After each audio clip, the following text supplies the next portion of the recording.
Baik pemirsa, langsung saja kita akan lanjutkan perbincangan. Bang Amin Aka dari fraksi PKS, kita ingin dengar sekali tanggapannya suaranya karena PKS ini hingga akhir masih konsisten untuk bisa menolak adanya ataupun disahkannya Undang-Undang Cipta Kerja ini. Bang Amin, silakan. Ya, terima kasih Mbak Putri dan para pemirsa pendengar semua.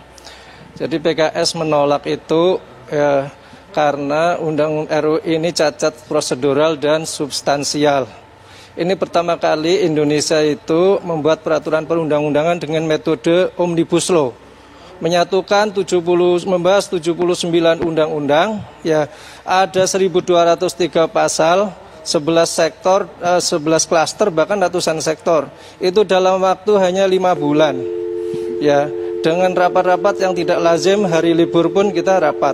Ya, tentu dilakukan di musim pandemi yang seperti ini. Tentu akses aspirasi publik, masukan publik itu sangat-sangat terbatas.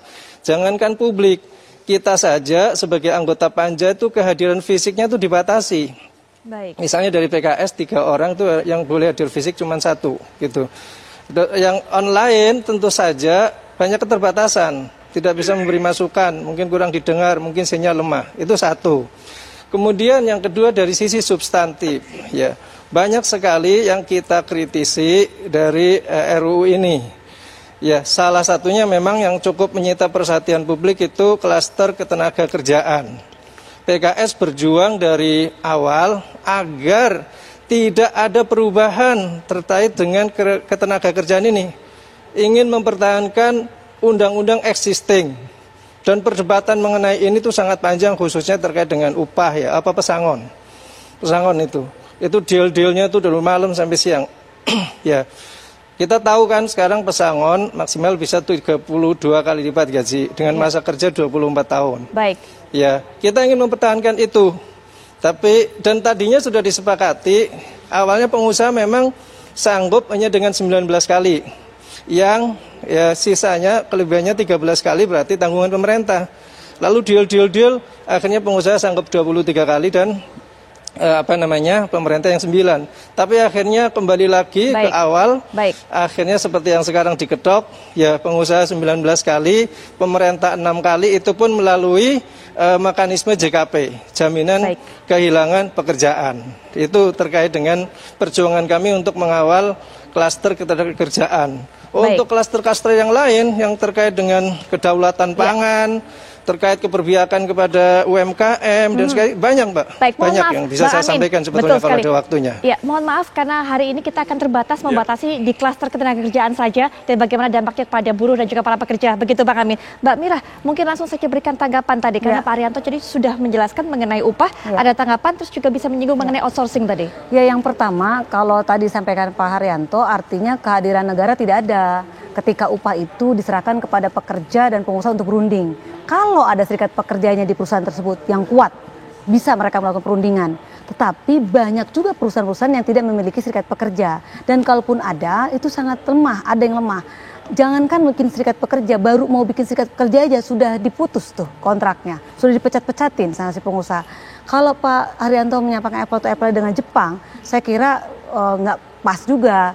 Memang niat kita, cita-cita besar kita akan ke arah sana. Mungkin kita akan meniru Jepang ya dalam hal menjalin hubungan industrial yang harmonis. Tapi faktanya kita belum seperti itu. Dan tidak semua pengusaha itu jadi anggota Apindo. Kalau Pak Haryanto itu pengusaha yang baik, tapi ini ada pengusaha yang sangat-sangat tidak baik, banyak. Dan ini yang kemudian memeras dan juga kemudian banyak yang menzalimi para pekerja atau buruhnya itu sendiri gitu.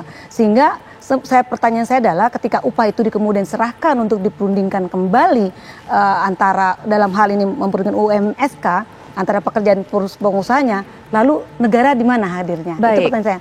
Kemudian untuk outsourcing saya kira gini, kalau di luar negeri itu nggak ada persoalan outsourcing atau kontrak karena dia gajinya dan jaminan sosialnya sudah bagus, gajinya besar-besar, jaminan sosialnya udah oke.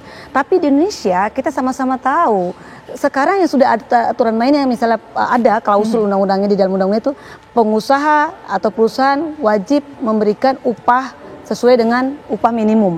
Tidak boleh di bawah itu. Kalau di bawah itu berarti dia sanksi kena pidana tuh. Itu aja yang sudah ada jelas-jelas banyak dilanggar kok. Gitu.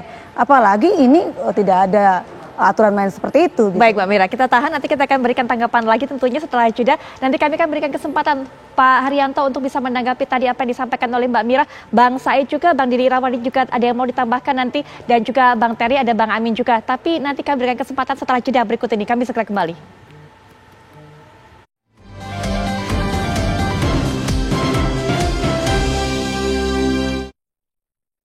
Kita akan lanjutkan perbincangan dan mohon maaf kepada narasumber karena keterbatasan waktu, kami mohon untuk bisa menyampaikan tanggapannya dalam waktu yang singkat juga. Pak Haryanto, silakan berikan tanggapan tadi apa yang disampaikan oleh Mbak Mira bahwa memang dialog bisa terjadi dari buruh ataupun pekerja dengan perusahaan, tapi itu jika terjadi serikat pekerja. Tapi kemudian masih banyak kendala di lapangan sebenarnya. Silakan Pak.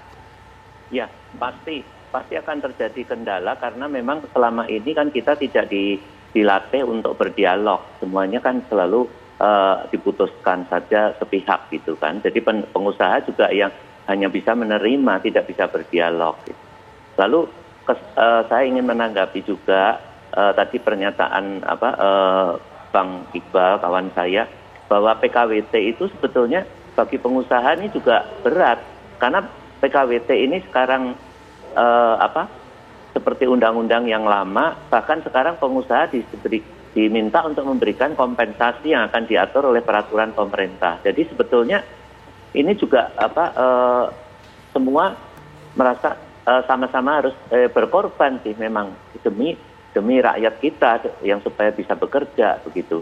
Jadi seperti outsourcing dan PKWT itu menurut saya kalau di draftnya harus diatur sesuai ikut jaminan sosial dan juga harus diberikan kompensasi. Jadi pengusaha juga nggak bisa sembarangan mengontrak menurut saya, karena kan dia harus membayar kompensasi sehabis kontrak. Jadi saya kira ini ada tidak hanya berat bagi pengusaha, tapi juga ini menjadi satu hal yang harus kita jalani ke depan ya, bagaimana menyikapi ini. Gitu. Baik, untuk menyikapinya, nah ini mungkin bisa dapat tanggapan dari Bang Said Iqbal. Silakan Bang Said.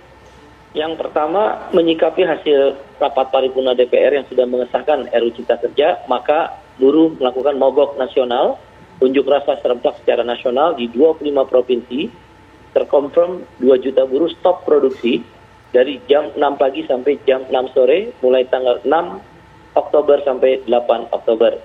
Yang kedua, kami ingin memastikan bahwa 7 isu di luar 3 isu PHK, sanksi pidana dan TKA yang katanya kembali ke Undang-Undang Nomor 13, yang 7 isu itu kami minta pemerintah dan DPR kembali mengkaji. Kalau perlu, klaster ketenagakerjaan tidak diberlakukan saat ini, sampai diberlakukan nanti. Itu biasa dalam satu undang-undang.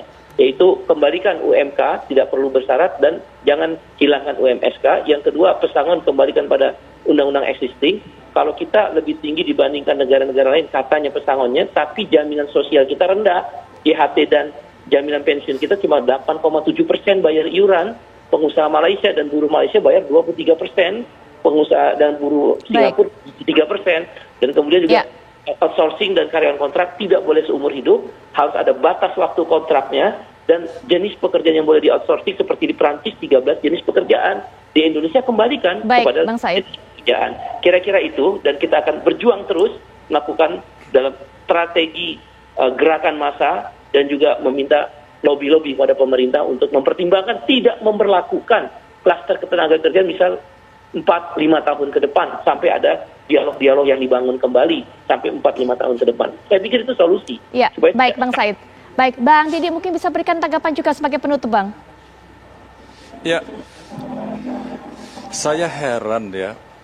Pemerintah terkesan ambigu di sini. Pesan presiden itu kan jelas kemarin ya, belum lama, bahwa kita perangi dulu jantung masalah adalah COVID-19 di sini.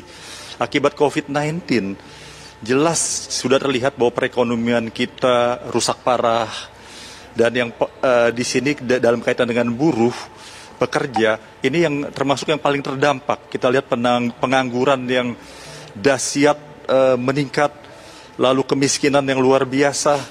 Jadi seharusnya ini ada ada rasa empati, ada rasa sensitivitas di sini, dan terlihat pimpinan DPR bersama pemerintah ini memaksakan hari ini harus ada keputusan. Itu yang terus terang sampai hari ini kami tentang terus ya. Karena bagaimana juga harusnya ruang dialog itu dibuka seluas-luasnya ya. Karena pembahasan undang-undang yang tergesa-gesa, terburu-buru dan tidak urgent, ini jelas sangat merugikan kaum buruh dan kaum pekerja.